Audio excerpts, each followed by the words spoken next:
Interesting to see that. Okay, back to the NBA. Golden State been playing with a chip on its shoulder, and it's translating on the floor. 7-1 to start the season, getting plenty of contributions throughout their lineup.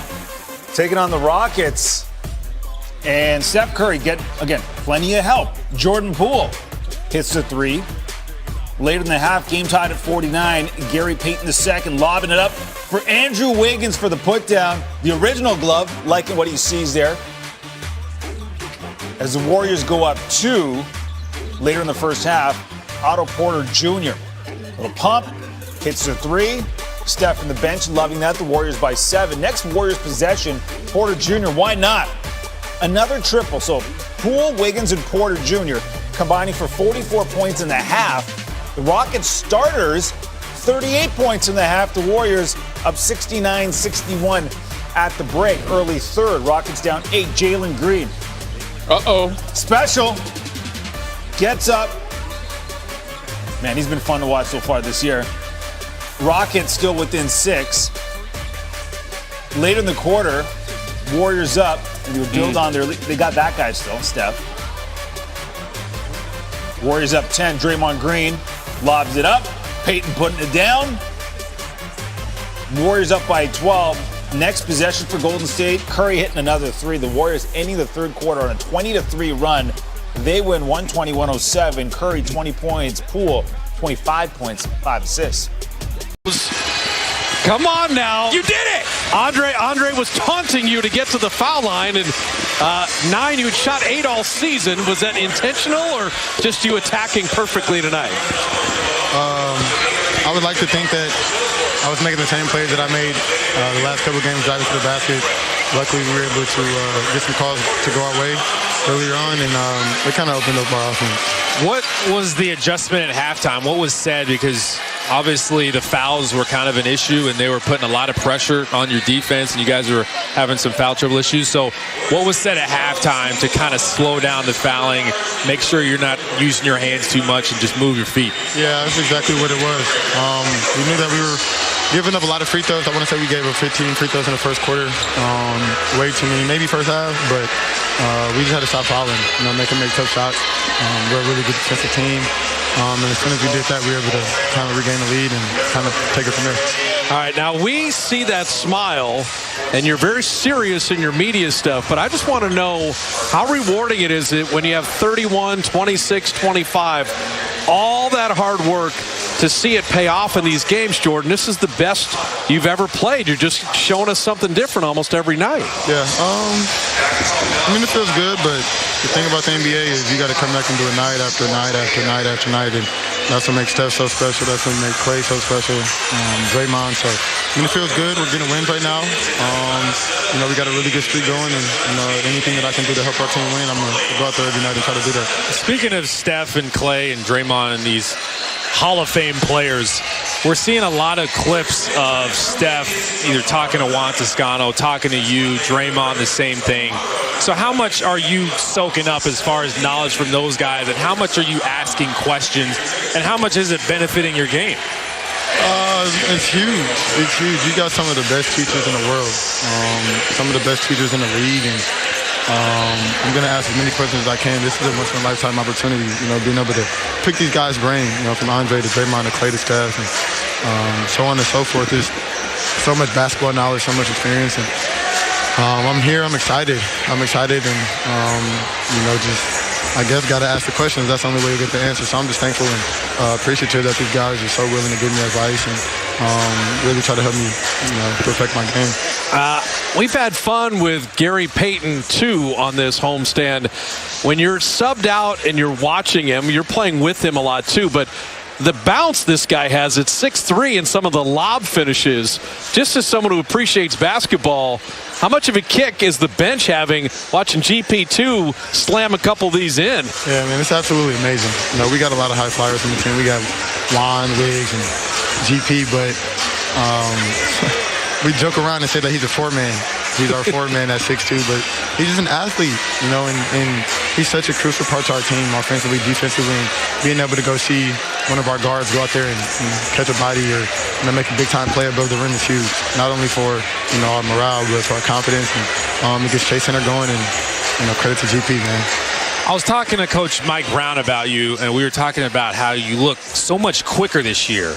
But not only that, but you know how to use it better and find openings in the defense and find those angles that you use so well you can get to the rim. So how much is that from you swiping that key card a ton this summer, or is it more just experience and playing in more games and you just gain that knowledge from the playing? Experience.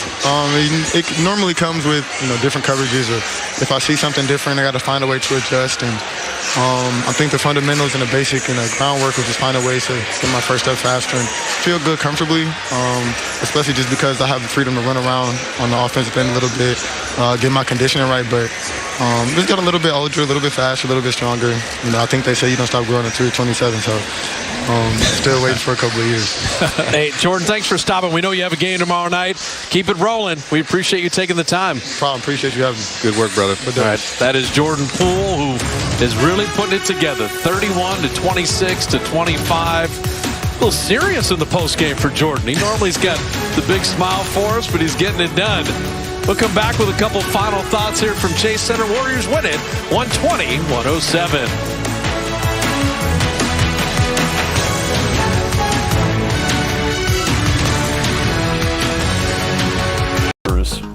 Not like it was that long ago, was how good they were with the ball movement and leading the league in assists. 31 assists again tonight for Golden State as they win their fourth straight game. Steph and Draymond didn't have to play a second each in the fourth quarter. All right, so we're walking back in here to Studio B. It's game time presented by Kia. That's Kansas Parker. Steve Smith, I'm Jared Greenberg. Appreciate you spending your Sunday night with us. What else would you rather be doing than hanging out with this trio? Having a good time. We had a good night. Having a real good time. One more game still to finish up, and it's coming right down to the wire. We'll check in again on the Clippers and Hornets here in a couple of moments. But let's talk about the Warriors, who we're about a month into the season now, and it is the Golden State Warriors with the best record in basketball.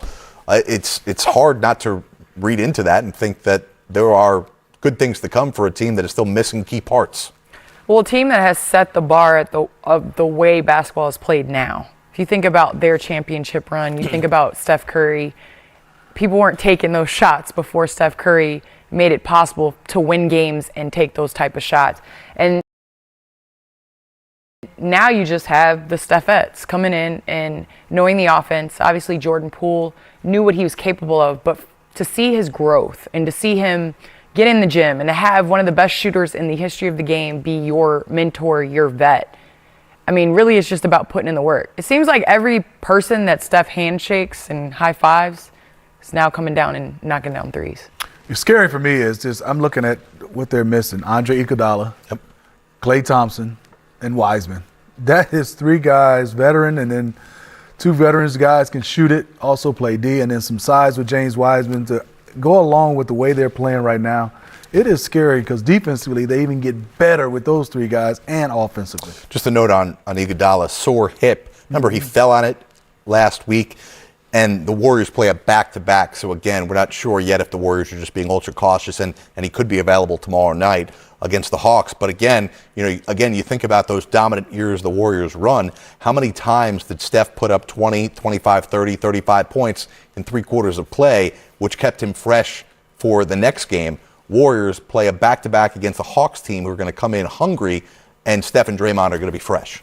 And that's the thing. Steph moves so much. Right. So I get minutes, but really it's usage. And it's the amount of times that he's moving to get open and moving throughout the offense. I understand he's point guard, but he's not the one initiating the offense a lot. He's the one that's on the receiving end of a lot of action and things like that. So that takes up, I really honestly wonder how many miles, the tracker, how much he moves, because he is one of those players that I would hate to guard offensively. You're missing offense from Klay, but you're getting that from Jordan Poole. You're missing defense from Klay, but you're getting that from Gary Payton II. They just have a lot of guys that can play two-way. They share the basketball. I mean, Kevon Looney fits in. Belicia fits in. Everybody just fits in because of the way they play and move. It is beautiful to watch. And watch Jordan Poole. Look how he's gotten taller than me, Candace, and he's able to create his own shot. His jump shot's gotten better. His catch and shoot, that follow through. I mean, 25 points. Jared, I think you said he had 15 in that first quarter. He can carry them for minutes, and then you have Steph. Then you have other guys like Wiggins who's coming along. Everybody's consistent. Well, it's nice for you to be able to say a name and then you have Steph. Mm-hmm. I mean, that's a luxury that they didn't have the last couple of years, especially with Clay being out. You've got questions? I've got some answers for you. All right, what's up? Steph Curry runs an average of 2.57 miles per game. Wow, that's only like 23 miles short of the marathon. I know. He's got some work to do. I want to know that's compared to how much I used to run in a game. Or how much I run in the game. Woo. The leader right now this season is Fred VanVleet, who runs just under 3 miles a game. So is Steph Steph's got to be in the top 10, right? Yeah. He is in